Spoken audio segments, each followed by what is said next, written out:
मुख्यमंत्री शिवराज सिंह जी चौहान की अध्यक्षता में संपन्न हुई, जिसमें अनेक महत्वपूर्ण और मानवीय निर्णय लिए गए। जैसा आप सबको विदित है कि बहुत संवेदनशील मुख्यमंत्री के रूप में देश के अंदर हमारे मुख्यमंत्री की पहचान होती है। एक सामाजिक पहल उन्होंने आज की है और सामाजिक पहल में घरेलू हिंसा से पीड़ित जो हमारी बेटी बहन बहू है, इन सब बालिकाओं और महिलाओं के लिए आज एक प्रस्ताव कैबिनेट से पास किया है।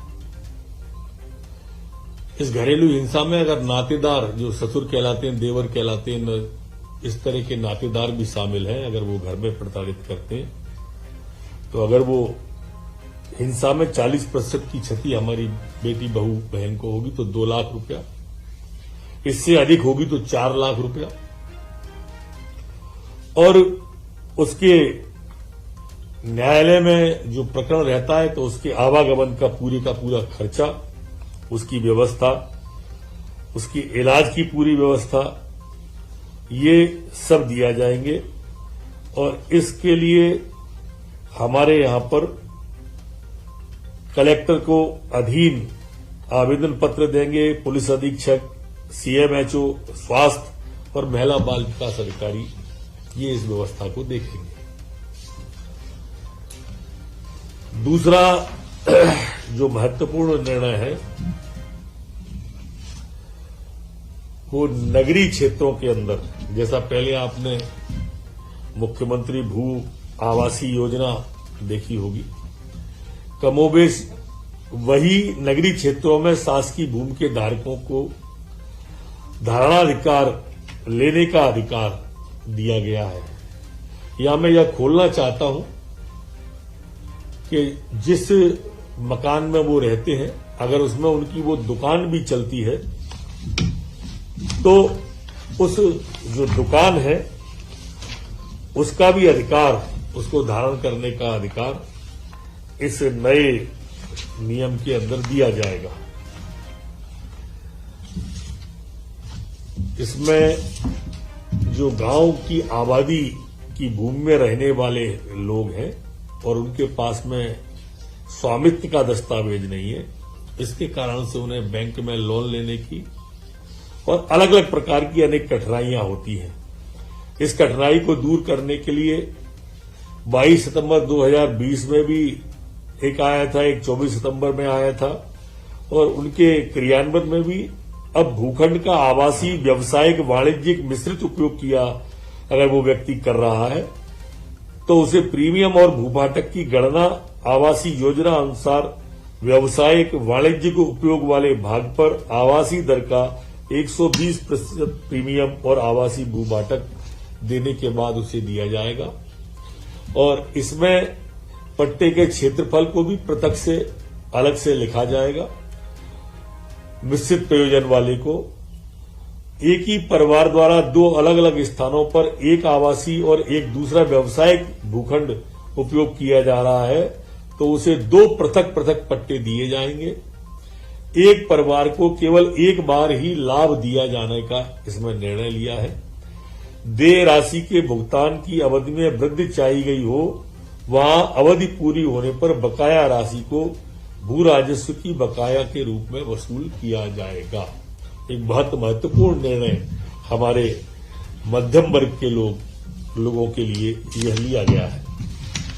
इसी तरह से आज विमुक्त घुमक्कड़ और अर्ध घुमक्कड़ जनजाति कल्याण विभाग का नाम बदलकर घुमंतु और अर्ध घुमंतु जनजाति विभाग करने का भी निर्णय आज मध्य प्रदेश की कैबिनेट के द्वारा लिया गया है।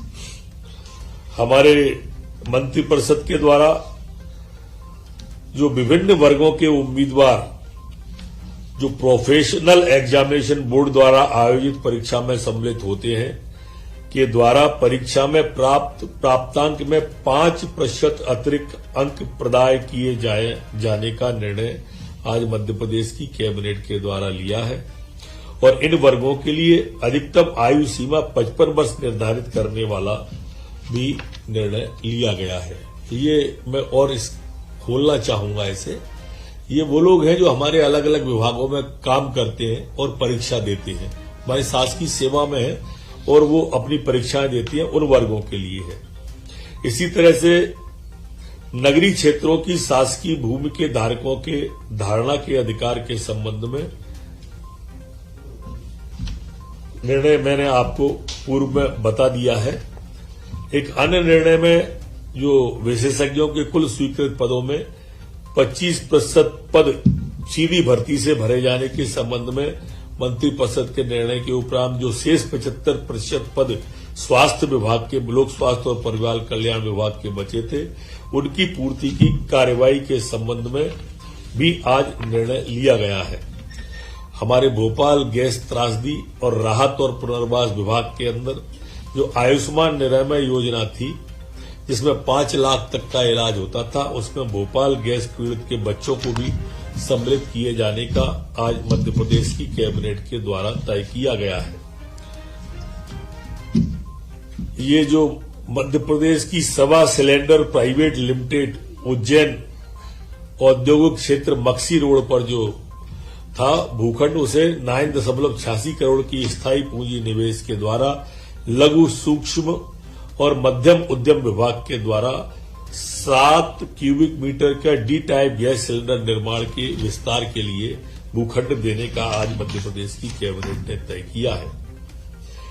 प्रदेश के स्वशासी इंजीनियरिंग महाविद्यालय एवं स्वशासी शासकीय पॉलिटेक्निक महाविद्यालयों में स्वीकृत रिक्त पदों पर 11 माह के लिए अतिथि व्याख्याताओं की भर्ती और मासिक मानदेय 30,000 रुपए भुगतान किए जाने का आज मध्य प्रदेश की कैबिनेट के द्वारा तय किया है। आज मध्य प्रदेश सामान्य वर्ग कल्याण आयोग के विषय को वह भी निर्णय लिया गया है। इसमें सामान्य वर्ग के व्यक्तियों के कल्याण के हितग्राहियों को चिन्हांकन करना, सामान्य वर्ग के समग्र कल्याण संबंधी बिंदुओं पर विचार करना, प्रदेश में सामान्य वर्ग के लोगों के कल्याण की दिशा में राज्य शासन की कई योजनाएं बनाने, पुराने कार्यक्रमों को आवश्यक परिवर्तन करने, अनुषांगिक विषयों का सुझाव देना और प्रदेश के सामान्य वर्ग के व्यक्तियों को लाभान्वित करने के लिए सुझाव देने का आज मध्य प्रदेश की कैबिनेट के द्वारा तय किया है।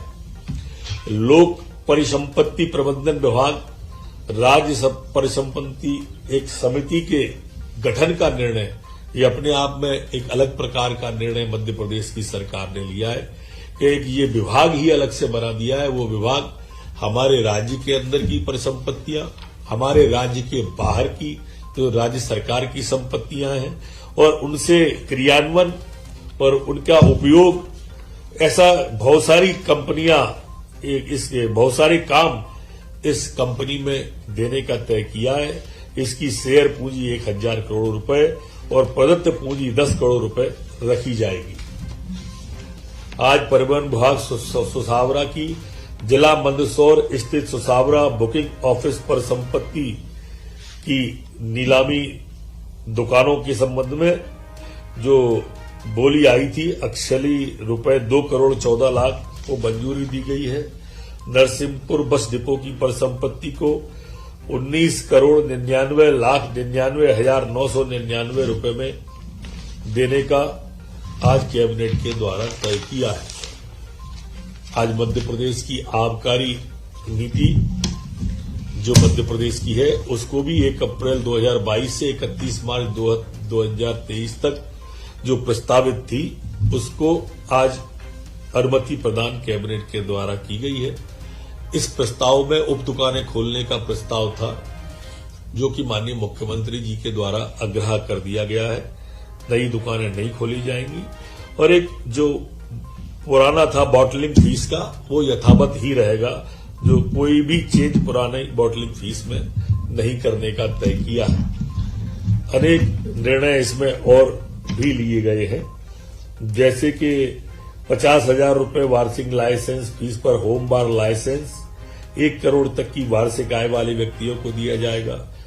बियर इकाई को लीज पर किसी पंजीकृत कंपनी को दिया जा सकेगा जिसका गत वर्ष वार्षिक मूल्यांकन टर्नओवर 5 करोड़ रुपए हो।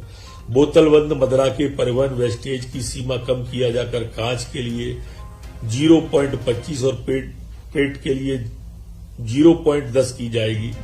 अंगूर से निर्मित वाइन को प्रदेश में वित्तीय वर्ष 25-26 तक आबकारी शुल्क से मुक्त रखा जाएगा। अंगूर के अतिरिक्त जामुन से भी वाइन के निर्माण की अनुमति यहां पर दी जाएगी।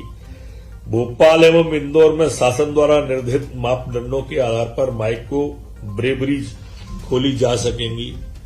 ऐसे अनेक सुझाव है जो लिखित में अभी आप सबको इस विभाग के द्वारा दे दिए जाएंगे।